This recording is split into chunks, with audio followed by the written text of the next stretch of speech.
Hello everyone. In previous lecture, we will discuss about the RA, the rheumatoid arthritis. इस lecture में हम बात करेंगे रिकेट्स की। तो स्टार्ट करते हैं इंट्रोडक्शन से। ये जो रिकेट्स वर्ड्स है आप लोगों ने बहुत ज़्यादा सुना होगा। 6th, 7th, 9th, 10th, 11th, 12th सभी में ये वर्ड आपको मिला ही होगा कि रिकेट्स। स्पेसिफिकली सुना होगा कि विटामिन डी की कमी से कौन सी बीमारी होती है, उसी में आपने सुना होगा रिकेट्स।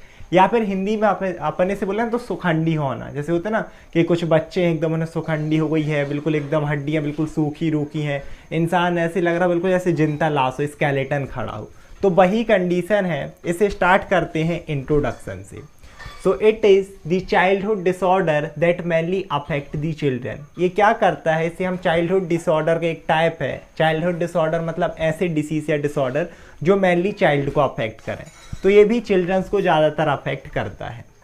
इसके अलावा आगे देखें, so it cause softening and weakening of bones in childrens. Childrens में क्या करेगा, जो हमारी बोन्स हैं, हड्डियां हैं, जिन्होंने स्केलेटन बनाया है, और इसी स्केलेटन की वजह से हम यहाँ पर खड़े हुए हैं।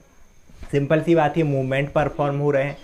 ये जो पर्टिकुलरली डिसीज़ है, इसमें इन्हीं जो बोन्स है हमारी, चाहे वो हैंड की हों, स्पेसिफिकली जो लेग्स की बोन है, वो क्या होने लगती हैं, वीक होने लगती हैं। साथ ही साथ सॉफ्ट, क्योंकि जनरली बोन हम देखें तो बहुत ही हार्ड होती है। तो इसके बाद और हम देखें तो क्यों होता है, usually due to inadequate vitamin D. अब वो सब ठीक है, आप लोग बोले भाई समझ में आ गया कि ठीक है बोन हमारी सॉफ्ट हो रही हैं, कमज़ोर हो रही हैं, लेकिन विटामिन डी की कमी की वजह से क्यों?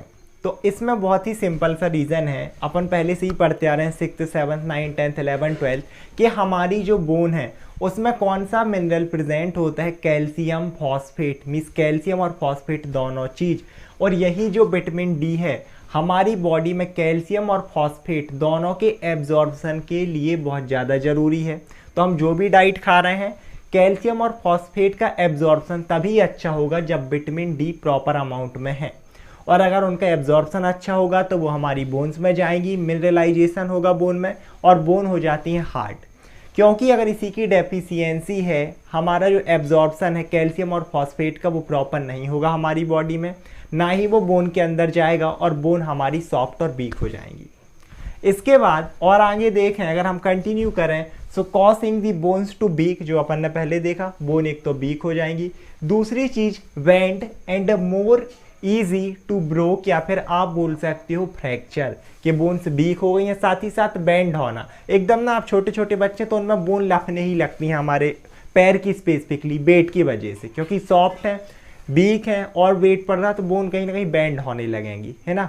इसके बाद और आगे हम देखें, सो ब्रेक मोर इजीली, मतलब ये फ्रैक्चर के लिए ज़्यादा ससेप्टिबल है। छोटी सी भी इंजरी हुई और उनमें फ्रैक्चर देखने के लिए मिल जाएगा। इसके बाद अब हम बात करते हैं टाइप्स ऑफ रिकेट्स की।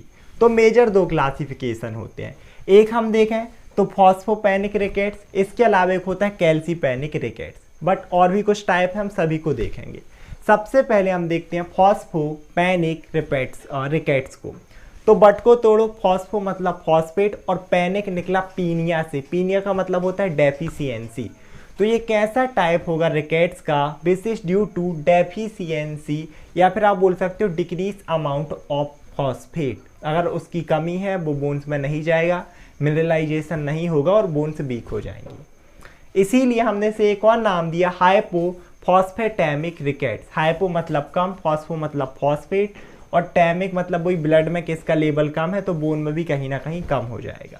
इसके बाद जो सेकेंड टाइप है दैट इज कैल्सीपेनिक रिकेट्स। फिर से बट को तोड़ दो, कैल्सी निकला कैल्शियम से, और पैनिक मतलब वही पीनिया मीन्स डेफिशिएंसी, और रिकेट्स मीन्स ऐसा रिकेट्स जो कि डेफिशिएंसी ऑफ कैल्शियम से हो रहा। अब आप बोलोगे भैया इनकी डेफिशिएंसी होगी कैसे? पहली चीज़ तो खुद ये है कि पुअर इनटेक हो, कि जो हम डाइट ले रहे हैं उसी में एक पर्सन है कि प्रॉपर खाना नहीं खा रहा, या ऐसा खाना खा रहा है जिसमें न्यूट्रिएंट्स ज़्यादा नहीं है, कैल्शियम नहीं है, फॉस्फेट नहीं है, तब हो सकता है। दूसरा कॉज तब है कि जब प्रॉपर किसी पर्सन में सर्कुलेशन प्रॉपर नहीं हो रहा, या तो पर्सन में एब्जॉर्बसन प्रॉपर नहीं हो रहा, स्पेसिफिकली विटामिन डी की डेफिशिएंसी, क्योंकि यही एब्जॉर्बसन करा रहा। इसके साथ साथ और भी कॉज हैं कि रीनल का फंक्शन प्रॉपर नहीं है, किडनी ज़्यादा एक्सक्रीशन करवा रही है इन चीज़ों का, तब ये हो सकते हैं। इसके बाद नेक्स्ट टाइप देखते हैं, जो हमारा नेक्स्ट टाइप है that is nutritional rickets. Means ऐसा रिकेट्स जो न्यूट्रिएंट्स की डेफिशिएंसी की वजह से हो। कौन कौन से न्यूट्रिएंट्स हो सकते हैं, फिर से हम देखें, यहाँ पर लिखे नहीं है लेकिन यही है, कैल्शियम, इसके अलावा हम देखें तो विटामिन डी खुद हो गया, इसके साथ साथ फॉस्फेट। तो अगर इन सभी की डेफिशिएंसी है तो हमने एक बड़ा क्लासिफिकेशन दे दिया, न्यूट्रिशनल रिकेट्स। नेक्स्ट जो टाइप है that is vitamin D dependent rickets, जो कि हमने अभी डिस्कस किया कि विटामिन डी चाहिए ही चाहिए, क्योंकि यही हमारा एब्जॉर्प्शन कराएगा इंटेस्टाइन से कैल्शियम और फॉस्फेट का, किस में, ब्लड में, और ब्लड से फिर ये चीज़ें जाती हैं हमारी बोन्स में, और बोन्स हमारी हार्ड होती हैं, हेल्दी रहेंगी, तो इसकी फंक्शनिंग बहुत ज़रूरी है। अब जो विटामिन डी डिपेंडेंट रिकेट्स हैं इन्हें हम VDDR भी बोल देते हैं शॉर्ट में, VDDR। ये क्या होते हैं, group of genetic disorder, means ये पीढ़ी से चलते आते हैं कि किसी के दादाजी में था, फिर पापा में आया, फिर उनके बच्चों में है, और हो सकता है कि आगे वाले जो बच्चे हैं उनमें भी आए, क्योंकि यहाँ पर होते हैं कुछ जेनेटिक म्यूटेशन, और वो म्यूटेशन चलते रहते हैं। अब और ये क्या करेंगे, जो म्यूटेशन है ना, विटामिन डी की जो एबिलिटी है, मीन्स पर्टिकुलरली जो विटामिन डी का फंक्शन है कि एब्जॉर्प्शन में हेल्प करना फॉस्फेट और कैल्शियम का, इसको अफेक्ट करता है। कैसे, दो कंडीशन है, इसको खुद दो में डिवाइड करते हैं। पहला है vitamin D dependent rickets type 1 VDDR1, और एक रहता है VDDR टाइप 2। टाइप 1 में होता क्या है कि पर्टिकुलरली वो एंजाइम जो कि विटामिन डी को एक्टिवेट करते हैं, क्योंकि जनरली ये इनएक्टिव फॉर्म में रहता है, फिर एक्टिव में कन्वर्ट होता है, कैल्सिट्रॉल हम जिसे बोलते हैं, और यही फंक्शन परफॉर्म करता है। तो ऐसा एंजाइम जो कि पर्टिकुलरली विटामिन डी को एक्टिवेट करता है, यहाँ पर उसकी फंक्शनिंग प्रॉपर नहीं होती, जिससे आपका विटामिन डी एक्टिवेट नहीं होगा, ना ही आपके फॉस्फेट और कैल्शियम का प्रॉपर एब्जॉर्प्शन होगा, और रिकेट्स। VD और कौन सा रहेगा, VDDR type 2, means vitamin D dependent rickets type 2। इसमें क्या होता है, एंजाइम प्रॉपर फंक्शन करता है, विटामिन डी का भी फंक्शन प्रॉपर होता है, लेकिन जो रिसेप्टर हैं जो विटामिन डी को रिसीव करते हैं उसके बाद ही फंक्शनिंग होगी, मीन्स आगे का जो ये एब्जॉर्प्शन है पर्टिकुलरली कैल्शियम का, इसके साथ साथ हम देखें फॉस्फेट का, वो रिसेप्टर की जो एबिलिटी है विटामिन डी को यूज़ करने की, वो ख़त्म हो जाती है। हम सिंपल सी बात कह सकते हैं कि रिसेप्टर का जो फंक्शन है वो लॉस हो जाता है। तो रिसेप्टर ही प्रॉपर काम नहीं कर रहा, विटामिन डी का कोई मतलब ही नहीं है कितना भी ज़्यादा बने, जब रिसेप्टर उसे यूज़ ही नहीं कर रहे, रिसीव ही नहीं कर रहे, तो यहाँ पर फिर से हमें रिकेट्स देखने मिलेगा। इसके बाद जो नेक्स्ट टाइप है that is renal rickets, word he indicate कर रहा है, रीनल मतलब किडनी, किडनी की डिसफंक्शनिंग की वजह से रिकेट्स। अब ये तो बोलोगे भैया ठीक है, ये थ्योरी आपने लिख दी, किडनी की वजह से कैसे हो रहा, तो देखो जैसे मैंने पहली चीज़ तो बताई एब्जॉर्प्शन, जो कि इंटेस्टाइन से हो रहा, हमने कोई भी खाना खाया, अब जितना हो गया ठीक है, उसके बाद जो किडनी रहती है उसका काम है यूरिन फॉर्मेशन करने का, तो यूरिन बनी। अब यूरिन में होता क्या है, पहले सारी चीज़ें फिल्टर हो जाती हैं, ग्लोमेरुलर फिल्ट्रेशन, 3 प्रोसेस होती हैं, एक होता है ग्लोमेरुलर फिल्ट्रेशन, इसमें सब कुछ छल जाता है, इसीलिए इसके बाद एक और प्रोसेस आती है टिब्यूलर रीएब्जॉर्प्शन, मीन्स हमारे नेफ्रॉन का पार्ट होता है रीनल टिब्यूल, वहाँ पे सभी मिनरल्स हैं, वहाँ पर फॉस्फेट और कैल्शियम भी है। अब होता क्या है, ये जो मिनरल्स हैं टिब्यूलर रीएब्जॉर्प्शन में, इस टिब्यूल से वापस से हमारे ब्लड में एक बार फिर से रीएब्जॉर्ब हो जाते हैं और फिर से हमारी बॉडी में जाएंगे। लेकिन अगर किडनी की डिसफंक्शनिंग होती है, ये प्रॉपर रीएब्जॉर्प्शन नहीं हो रहा, तो अब हमारा जो फॉस्फेट और कैल्शियम है वो यूरिन के फॉर्म में बॉडी से ज़्यादा बाहर जाएगा, और क्योंकि बॉडी के ज़्यादा बाहर जा रहा, हमारी बॉडी में इसकी डेफिशिएंसी होगी, बोन में मिनरलाइजेशन प्रॉपर नहीं होगा, और फिर से हमें देखने के लिए मिलेगा रिकेट्स। अब हम बात करते हैं कॉसेस ऑफ रिकेट्स की। तो जो सबसे फर्स्ट कॉज रहेगा दैट इज पुअर डाइट, या फिर आप बोल सकते हो पुअर न्यूट्रिएंट्स। मीन्स एक ऐसा पर्सन है जिसकी जो डाइट है वो बहुत ही पुअर है, किस किस चीज़ में, स्पेसिफिकली वाइटमिन्स में, उसमें भी हम स्पेसिफिक बात करें तो वाइटामिन डी, इसके अलावा और हम बात करें तो हमारा कैल्शियम हो गया, इसके साथ साथ फॉस्फेट हो गए, क्योंकि ये तीनों ही, स्पेशली हम देखें तो कैल्शियम और फॉस्फेट है, ये दोनों ही बोन में प्रेजेंट होते हैं और बोन को हम देखें तो हार्ड बनाते हैं, जिससे पूरा हमारा स्केलेटल सिस्टम मेंटेन रहता है। लेकिन अगर ये दोनों ही कम है तो ये बोन में जाएंगे ही नहीं, मतलब हम जो डाइट ले रहे हैं उसमें प्रॉपर फॉस्फेट नहीं है, कैल्शियम नहीं है, तो ये हमारी बोन में नहीं जाएंगे, ना ही इनका डिपोजिशन होगा और ना ही बोन हार्ड होंगी, मीन्स उस पर्सन में रिकेट्स डेवलप हो जाएगा। इसके साथ बोलोगे भैया विटामिन डी, तो अगर विटामिन डी कम है तो इनका एब्जॉर्प्शन ही नहीं होगा। अब आप खा भी रहे हो तो इनका एब्जॉर्प्शन नहीं होना, ना ही वो बोन में जाएंगे और फिर से आपकी बोन वीक होगी, means they can cause the rickets. इसके अलावा जो नेक्स्ट कॉज रहेगा दैट इज पुअर एब्जॉर्प्शन। अब इसको समझना, एक पर्सन है डाइट प्रॉपर ले रहा जिसमें उसे विटामिन भी मिल रहा, उसमें भरपूर कैल्शियम भी है, भरपूर फॉस्फेट भी है, उसने खाया, सारी चीज़ें सही हैं, लेकिन जो पर्सन है उसमें जीआईटी की डिसऑर्डर है। स्पेसिफिकली अगर हम बात करें तो celiac disease and Crohn's disease. अब इन दोनों को डिटेल में तो नहीं जाएंगे, लेकिन क्योंकि ये आया है, ये दोनों ही होते हैं ऑटो इम्यून डिसऑर्डर, मीन्स ऐसे डिसऑर्डर जिनमें हमारी बॉडी के एंटीबॉडीज ही हमारी बॉडी की सेल को डैमेज करेंगी। किस सेल को? जीआईटी की। पूरा माउस से लेके वैसे एनस तक हो सकता है, लेकिन मेनली कहाँ पर डिस्ट्रॉय करेंगी? मान लो ये जीआईटी की लाइनिंग है, स्पेशली इंटेस्टाइन की, जहाँ से एब्जॉर्प्शन होता है फूड का। तो हमने सारी चीज़ें खाई, यहाँ से एब्जॉर्प्शन होना है कहाँ पर? ब्लड में। इस तरीके से ब्लड वेसल है, लेकिन यहीं पे जो हमारे ऑटो एंटीबॉडीज है, मीन्स बॉडी के एंटीबॉडीज इन लाइनिंग को डैमेज पहुंचा देते हैं, तो जो एब्जॉर्प्शन होना चाहिए था वो प्रॉपर नहीं होता, और फिर से पर्सन में डेवलप हो सकता है रिकेट्स। इसके बाद और अगर हम आगे देखें तो यहाँ पर जो नेक्स्ट कॉज है दैट इज जेनेटिक डिसऑर्डर। मैंने टाइप में भी बताया था, vitamin D dependent, vitamin D dependent rickets type 1 and vitamin D dependent rickets type 2। इनमें हो क्या रहा था कि विटामिन डी को जो यूज़ करने की क्षमता है, हमारी बॉडी की कैपेसिटी है, वो खराब हो रही थी। टाइप 1 में मैं बात करूं तो स्पेसिफिकली ऐसे म्यूटेशन हो रहे थे जिससे एंजाइम की फंक्शनिंग बिगड़ रही थी, जो कि विटामिन डी को एक्टिवेट कर रहा है। टाइप 2 में क्या हो रहा था कि जो रिसेप्टर हैं, मीन्स यहाँ पर सारी चीज़ें हैं, विटामिन डी आपका एक्टिवेट भी है, लेकिन जो रिसेप्टर उसे रिसीव कर रहे थे, जिसके बाद फंक्शनिंग हो रही थी, इनका एब्जॉर्प्शन हो रहा था, वो रिसेप्टर ही फंक्शन नहीं कर रहे, उनकी एबिलिटी नहीं है। तो उस वजह से भी ये चीज़ें हैं कि दादाजी में थी, फिर पेरेंट्स में है, फिर बच्चों में है, हो सकता है आने वाली जो संतान है उनमें चीज़ें चलती रहें। जो नेक्स्ट फैक्टर रहेगा या फिर कॉज रहेगा दैट इज पुअर सनलाइट। अब बोलोगे भैया पुअर सनलाइट का क्या लफड़ा है? जो सनलाइट होती है ना, आप कभी भी देखना कि हमें धूप से विटामिन डी मिलता है। अब एक्चुअल में ऐसा होता नहीं कि धूप में विटामिन डी प्रेजेंट है। मैं एक चीज़ बताऊं, कह देते हैं कि विटामिन डी धूप से मिलता है, धूप से नहीं मिलता, धूप में होता नहीं है, हमारी बॉडी में ही होता है, पर्टिकुलरली स्किन में इसका इनएक्टिव फॉर्म प्रेजेंट होता है। ठीक है, ज़्यादा डिटेल में नहीं जा रहे। हमारी स्किन में विटामिन डी का इनएक्टिव फॉर्म प्रेजेंट होता है जैसे ही जो धूप है, सनलाइट है, स्पेसिफिकली यूवीआर, अल्ट्रावायलेट रेडिएशन, जैसे ही वो सन से हमारी स्किन में आती हैं, विटामिन डी एक्टिवेट हो जाता है, उसका सिंथेसिस हो जाता है। और हम बोल देते कि धूप में विटामिन डी होता है, धूप में नहीं होता, लेकिन हाँ धूप से मिलता है, हम ऐसा कह सकते हैं, क्योंकि सनलाइट मिलेगी, स्किन में इसका सिंथेसिस होगा। तो एक ऐसा पर्सन है जो धूप में नहीं जा रहा, या तो वो कमरे के अंदर घुसा है, कुछ ऐसे वर्क एक्सपोजर होते हैं।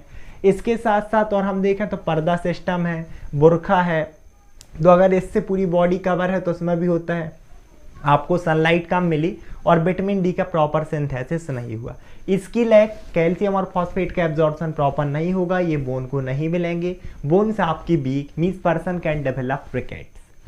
इसके अलावा जो नेक्स्ट फैक्टर है that is kidney dysfunction. Kidney का अगर डिसफंक्शन हो रहा, फिर से वो लोग भैया किडनी और रिकेट्स का क्या संबंध है? तो मैंने पहले ही बताया है कि पूरा यूरिन का फॉर्मेशन, ग्लोमेरुलर फिल्ट्रेशन जिसमें सब फिल्टर हो गया, लेकिन ट्यूबुलर रीएब्जॉर्प्शन, इसमें क्या होता है कि जो भी वांटेड सब्सटेंस है, मान लो हमारी किडनी ने फिल्टर कर दिए कैल्शियम को, फॉस्फेट को, वो फिर से हमारी बॉडी में रीएब्जॉर्ब हो जाते हैं।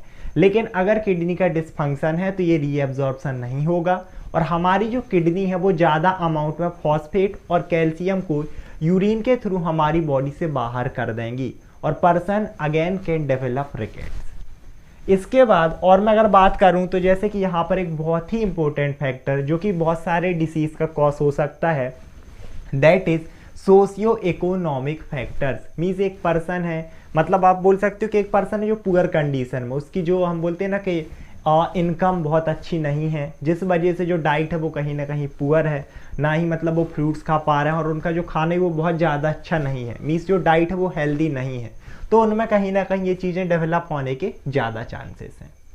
इसके बाद अब हम बात करते हैं रिस्क फैक्टर ऑफ रिकेट्स की, कि वो कौन कौन से फैक्टर हैं या वजह है जिसकी वजह से एक पर्सन में रिकेट्स होने के चांसेस बढ़ते हैं। तो वैसे कॉज पे ही डिपेंड है, जैसे कि हमने पहली चीज़ देखी कि सनलाइट की अगर कमी है उस वजह से भी हो रहा। तो पहली चीज़ यही है, जो ज़्यादातर रिलीजियस कॉज है ना, कल्चरल प्रैक्टिस, कि यही पर्दा सिस्टम हो गया, स्पेसिफिकली गांव में बहुत ज़्यादा चलता है कि एकदम घूंघट से, अब तो वैसे कम होने लगा, फिर भी बहुत सारे विलेजेस है एकदम कवर करना। सेमस बुरखा है कि अगर कोई भी पर्सन दिन भर कवर किया है उसको सनलाइट नहीं मिलेगी, मीन्स विटामिन डी का सिंथेसिस या फिर एक्टिवेशन नहीं होगा, तो they have the more risk to develop the rickets.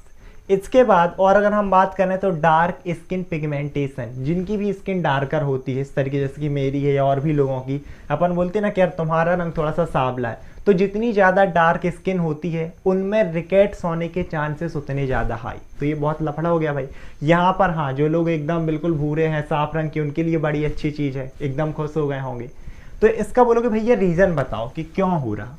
तो देखो होता क्या है, जो भी स्किन का डार्क कलर होता है ना, मेलानिन की वजह से होता है, स्किन पिगमेंट होता है, ठीक है।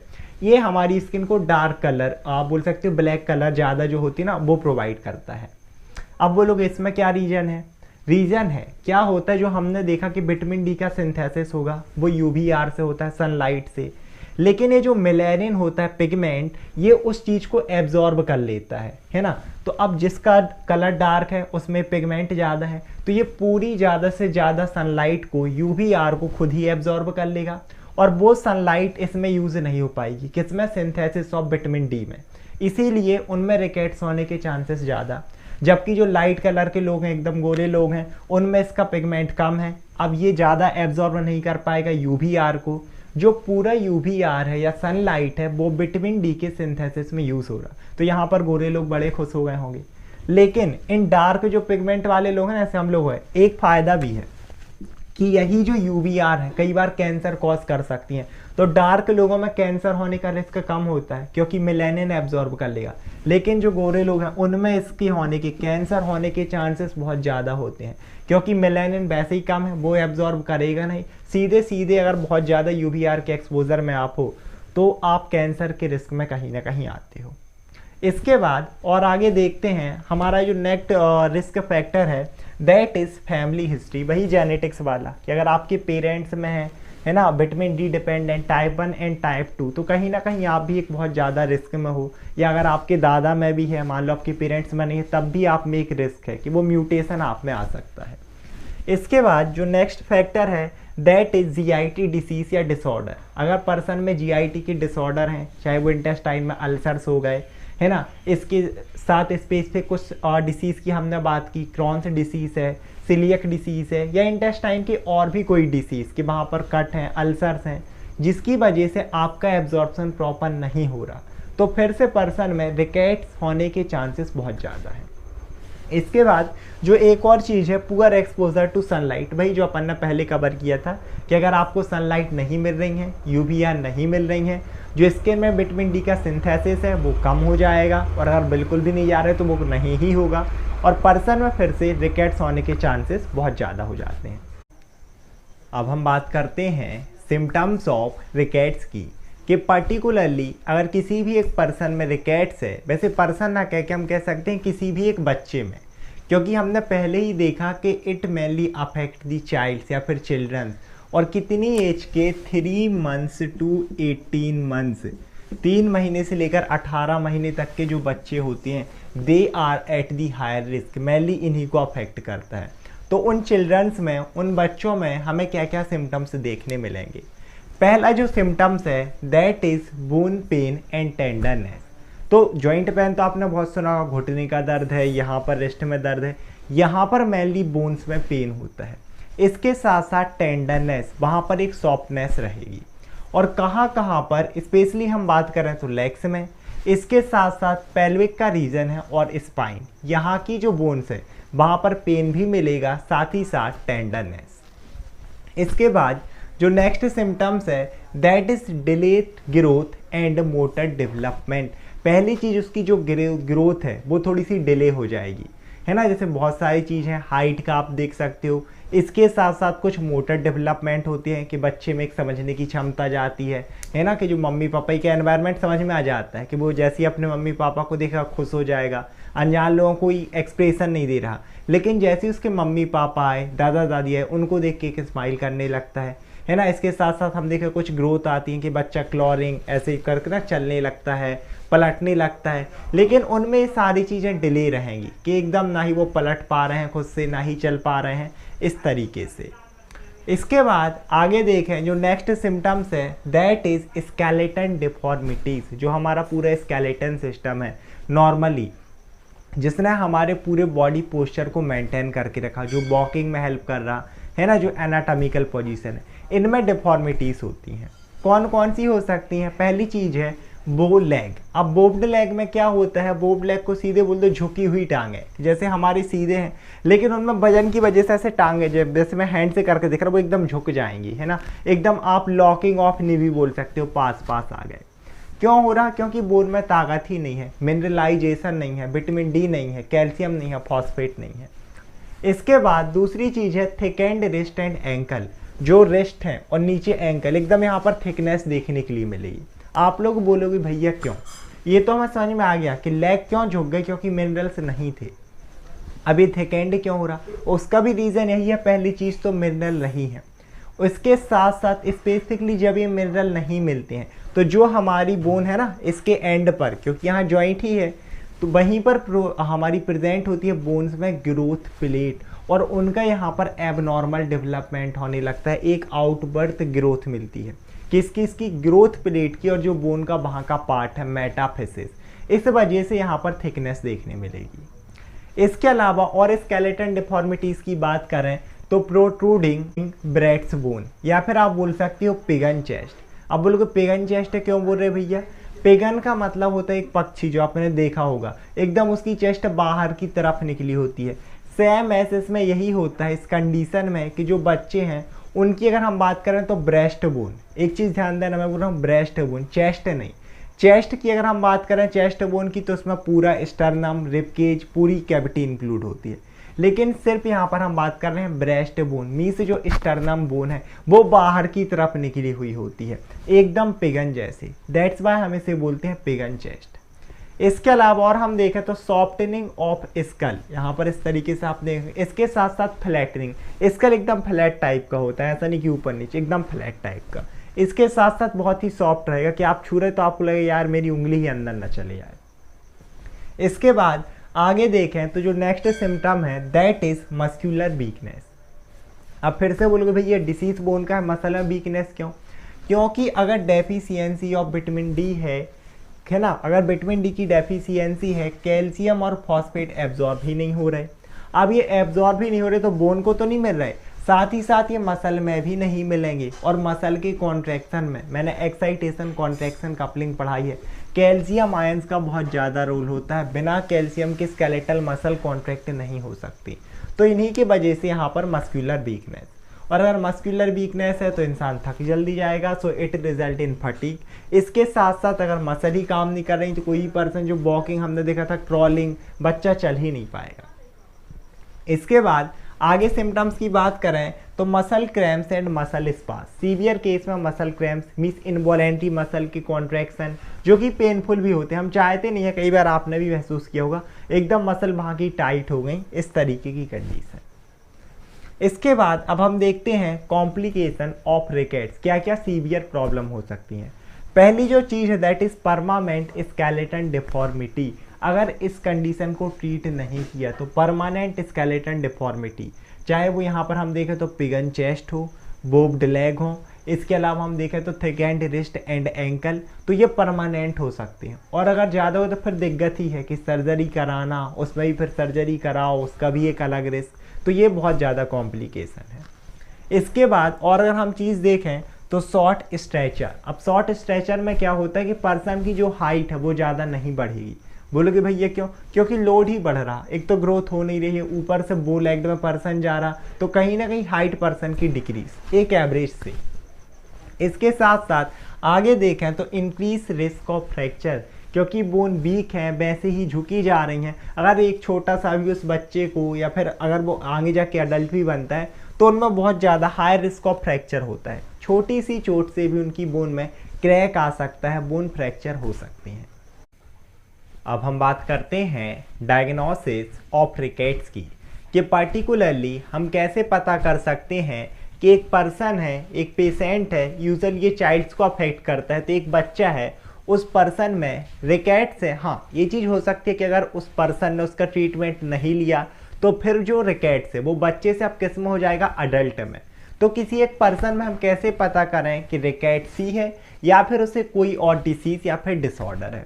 तो बहुत सारे टेस्ट होते हैं। हम स्टार्ट करते हैं medical history and physical examination से। पहली चीज़ मेडिकल हिस्ट्री। अब ये जो चीज़ें होती है ना, मेडिकल हिस्ट्री है, फिजिकल एग्जामिनेशन है, ये जो टेस्ट होते हैं हम ऑलमोस्ट सभी डिसऑर्डर और डिसीज़ में करते हैं। चाहे वो लिवर के डिसऑर्डर हों, हम पर्टिकुलरली पेशेंट से, या फिर ये बोन के डिसऑर्डर जो अभी हम पढ़ रहे हैं, कि या ब्लड के डिसऑर्डर हों, हम पेशेंट से पूछेंगे आपको क्या क्या दिक्कत है, क्या आपको फीवर है, क्या जैसे इसमें हमने देखा था बोन पेन है तो क्या आपको बोन में पेन हो रहा। इसके साथ साथ हम फिजिकल एग्जामिनेशन करते हैं। जैसे कि हमने देखा था बोर्ड लेग, इसके एक सिम्टम था कि टांगें एकदम लफी हुई होंगी। इसके अलावा हमने पिगन चेस्ट देखा था कि पिगन के जैसे चेस्ट बाहर आई हुई है ना, पर्टिकुलरली ब्रेस्ट बोन। इसके साथ साथ और भी चीज़ें थी, एंकल में, रिस्ट में स्वेलिंग, अगर वो चीज़ें देखने मिल रही हैं तो हमें काफ़ी कुछ अंदाज लग जाता है कि हाँ पर्सन में रिकेट्स हो सकता है। इसके बाद और अगर हमें इसे एंश्योर करना है तो आगे जाके हम देखते हैं एक्सरे के थ्रू। एक्सरे में क्या होता है, पूरी इसकी 3D इमेज, मीन्स पर्टिकुलरली जो अफेक्टेड एरिया है, चाहे वो बोन है, अगर किसी के स्पेसिफिक बोन में इसने ज़्यादा अफेक्ट किया, जैसे हमने देखा था पेल्विस हो गया, लेग हो गया, स्पाइन हो गई, यहाँ पे ज़्यादा अफेक्ट करता है, तो हम उस पर्टिकुलर रीजन का एक्सरे निकलवा सकते हैं, जिसमें हमें देखेगा कि हाँ यहाँ पर डिफॉर्मिटी है या फिर डैमेज है। तो ये और भी ज़्यादा हमें वो कर देगा कि हाँ अब तो पर्सन में चांसेस बढ़ गए कि रिकेट्स है। और भी अगर हमें कंफर्म करना है तो हम चेक कर सकते हैं बोन बायोप्सी। अब बायोप्सी जैसे होता है ना, कई बार एक चीज़ लिखी होती है हिस्टोपैथोलॉजिकल टेस्ट, तो चाहे बायोप्सी आ जाए हिस्टोपैथोलॉजिकल टेस्ट। बायोप्सी का मतलब क्या होता है कि पर्टिकुलरली कोई भी एक टिश्यू है, हम उसका छोटा सा पार्ट लेंगे, चाहे वो लिवर का हो तो हम लिवर बायोप्सी बोल देते हैं, किडनी का है तो किडनी बायोप्सी हम बोल देते हैं। होता क्या है कि हम छोटा सा एक पार्ट लेंगे, है ना, उसको स्टडी करेंगे कि इसमें कोई इन्फेक्शन है, क्या प्रॉब्लम है। तो सेम ऐसा हम बोन का एक स्मॉल पार्ट, क्योंकि बोन बायोप्सी की बात हो रही है, एक बोन है, अगर हमें सस्पेक्ट है कि हाँ इसमें रिकेट्स हो सकता है, हम उस बोन का स्मॉल पार्ट लेंगे। वो पूरी बहुत लंबी प्रोसीजर है, कैसे नीडल के थ्रू थोड़ा सा पार्ट, उसे माइक्रोस्कोप के थ्रू स्टडी करते हैं, सारी चीज़ें देखेंगे और ये चीज़ कहीं ना कहीं हमें बता देगी कि हाँ पर्सन में रिकेट्स है या नहीं। इसके बाद और अगर हम टेस्ट की बात करें तो ब्लड एंड यूरिन टेस्ट, तो हम क्या करेंगे, पर्टिकुलरली ब्लड लेंगे या फिर हम बोल सकते हैं प्लाज्मा सीरम। और ब्लड में करते क्या है, हम कैल्शियम, फॉस्फेट, विटामिन डी, इन सभी का लेवल चेक करते हैं कि क्या कैल्शियम का लेवल नॉर्मल है, क्या फॉस्फेट का लेवल नॉर्मल है। क्योंकि अगर इन्हीं का लेवल कम हुआ ब्लड में तो सिंपल सी बात है हमारी डाइट में कहीं ना कहीं कमी है। जब ब्लड में ही कम है तो बोन में तो कम ही जाएगा और पर्सन में रिकेट्स हो सकता है। इसके साथ साथ यूरिन टेस्ट, हम यूरिन में भी देखते हैं, कहीं ऐसा तो नहीं है कि हमें पर्टिकुलरली रीनल रिकेट्स जो हमने देखा था कि हम डाइट तो प्रॉपर ले रहे हैं, एब्जॉर्ब भी प्रॉपर हो रहा, लेकिन जो हमारी किडनी है वो ज़्यादा अमाउंट में इन्हें एक्सक्रीट कर रही है यूरिन के थ्रू, जिसके वजह से हमारी बोन में नहीं मिल पा रहे हैं। तो ये चीज़ें सारी हम एक साथ देखते हैं, एक कॉम्बिनेशन होता है, तो हम कह सकते हैं एकदम कि हाँ यार अब पर्सन में रिकेट्स ही है और हमें इसी के हिसाब से ट्रीटमेंट प्लान करना है। तो जो नेक्स्ट पॉइंट है that is management of rickets. ये हमने देख लिया, पूरी चीज़ें चेक की, एक पर्सन में रिकेट्स है, अब हम क्या कर सकते हैं। पहली चीज़ तो पेन मैनेजमेंट, जो हमने देखा था कि बोन में पेन था तो हम पेन रिलीवर्स दे सकते हैं, है ना, पर्टिकुलरली आइबुप्रोफेन होती हैं, कीटोप्रोफेन है और भी बहुत सारी, नेप्रोक्सिन, जो कि पेन से रिमूवल देंगी टेम्पररी टाइम के लिए। इसके अलावा और हम देखें तो सप्लीमेंट्स हैं। अब सप्लीमेंट्स में क्या क्या, विटामिन डी सप्लीमेंट्स हो गए, कैल्शियम सप्लीमेंट्स हो गए, फॉस्फेट सप्लीमेंट्स हो गए, कैप्सूल या टैबलेट्स के फॉर्म में होते हैं, ओरली हम खा सकते हैं, क्योंकि इन्हीं की डेफिशिएंसी की वजह से हुआ। अगर हम इनकी टैबलेट्स लेंगे, सप्लीमेंट लेंगे, इनका अमाउंट कहीं ना कहीं हमारी बॉडी में नॉर्मल होगा, फिर ये बोन में जाएंगे, बोन प्रॉपरली इन्हें एब्जॉर्ब करेगी और कहीं ना कहीं हमें रिकेट्स से प्रिवेंट या हम बोल सकते हैं क्योर दे सकते हैं। इसके बाद और हम देखें तो यहाँ पर सर्जरी है। अगर पर्टिकुलरली चिल्ड्रंस में किसी ने फोकस नहीं किया, पेरेंट्स ने, या उनकी कंडीशन नहीं थी, जो मैंने बताया था सोशियो इकोनॉमिक फैक्टर, कई बार पेशेंट को पता भी होता कि हाँ यार मेरे को ये दिक्कत है, लेकिन उनका हम बोलते हैं ना कि एक इनकम इतनी अच्छी नहीं होती, उनकी एक हम बोल सकते हैं कंडीशन इतनी प्रॉपर नहीं होती, वो इग्नोर कर देते हैं। तो बाद में चल के लेकिन कभी हुआ तो फिर हम सर्जरी करा सकते हैं।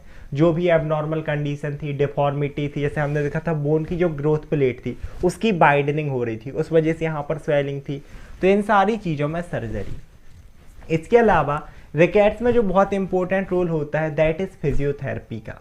फिजियोथेरेपी बहुत ज़्यादा हेल्प करती है, चाहे हम गेट रिट्रेनिंग की बात करें, जो मैंने बताया कि ओल्ड पर्सन है, मान लो बचपन में उसने ट्रीटमेंट नहीं कराया, अब उसने सर्जरी कराई, जब वो बड़ा हुआ तो उसके बाद जो चलने में दिक्कत होगी, तो कहीं ना कहीं गेट रीट्रेनिंग, फिर से उसको चलाना, इसके साथ साथ बैलेंस एंड कोऑर्डिनेशन एक्सरसाइज है कि प्रॉपर वॉकिंग कर रहा कि नहीं।